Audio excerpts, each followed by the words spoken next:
উদ্দেশ্য ছাড়া ফেসবুক বা মেসেঞ্জারে 3 বার কবুল বলি, তাতে কি আল্লাহর দরবারে বিয়ে কবুল হয়ে যাবে? এতে কি কোনো গুনাহ আছে? পোলাপান বাদরামি করার জিনিস খুঁজে পাও না? না, অনেক পোলাপান এগুলো করে।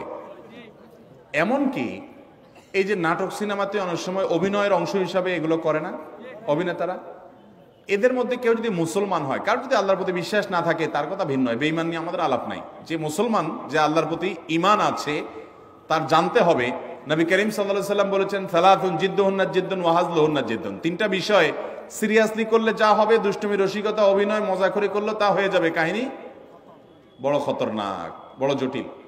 অতএব আপনি দোস্ত দুষ্টামি করে কোনো ক্লাসমেট মেয়েকে বললেন অন্য 2-3 দোস্তের সামনে যে আমি ওরে বিয়ে করলাম,